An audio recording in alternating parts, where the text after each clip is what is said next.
সত্যি বলতে গেলে তোমার যদি ব্যাকআপ থাকে বাবা মার, তাহলে তুমি মনে করো সফলতার 80% এমনি অলরেডি আগায় গেছে। দেখো ভাই, পড়ালেখা করতে হলে টাকা পয়সার প্রয়োজন হয়, এটা ভাই বাস্তব।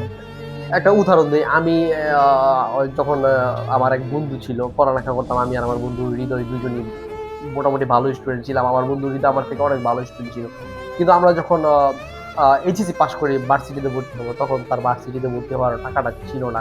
আমরা সরকারি কলেজ, আমাদের নারায়ণগঞ্জ তুলারাম কলেজে পড়ছি, সেখানে ভর্তিতে 2900 টাকা লাগছে তখন, কিন্তু তার কাছে সেই টাকাটাও ছিল না। যাই হোক, কষ্ট করে সে ভর্তি হয়েছিল, কিন্তু এমন একটা সময় আসে যে তার ফ্যামিলির অবস্থা খারাপ, তারাই না খায়া আছে।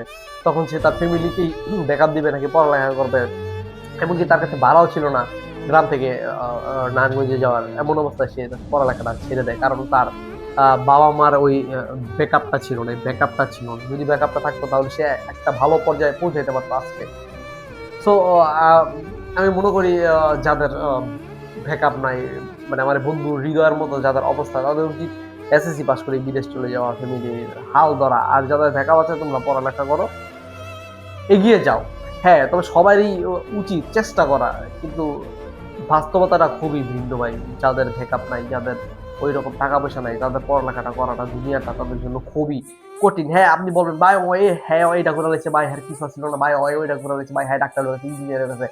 ভাই 100% মানুষের মধ্যে এরকম 10-12 জন ওই মনে করেন ওই গরিব ঘর থেকে ডাক্তার ইঞ্জিনিয়ার হয়ে যায়, কিন্তু মনে করেন ওই 90%, 88% পোলাপানি ঝইরা যায়। কারণ ভাই টাকা পয়সা নেই। আমার ফ্যামিলি যদি খাইতে না পায়, চলতে না পারে, তখন আমি কি করবো, পড়ালেখা করতে করুম ভাই। তো এটাই আজকের আমার মূল বিষয়টা ছিল, যে যারা ফেল করছো আজকে এসএসসি তে, তারা হতাশ হও না। তোমরা কাজ শিখো, ভিডিও এডিটিং শিখো, ফ্রিল্যান্সিং শিখো, যে মানে যার যেই জিনিসের মধ্যে ট্যালেন্ট বেশি। কেউ গান গাইতে পারো, গান শিখো ভাই। কেউ নাচতে পারো, নাচ শিখো। কেউ টিকটক করতে পারো ভাই, টিকটক শিখো। হ্যাঁ হ্যাঁ, এটা মজার বিষয় না ভাই। টিকটক টিকটকটা বাংলাদেশে না, ওয়ার্ল্ডে পুরো একটা মানে বিশাল একটা জিনিস। টিকটক করে মানুষ মিলিয়ন মিলিয়ন টাকা ইনকাম করতেছে। হ্যাঁ, যদি তোমার লিপসিং বা টিকটক করতে সত্যিই পারো, তুমি করো ভাই। না নাই, ঠিক আছে, করো, এটা তোমার ট্যালেন্ট ভাই।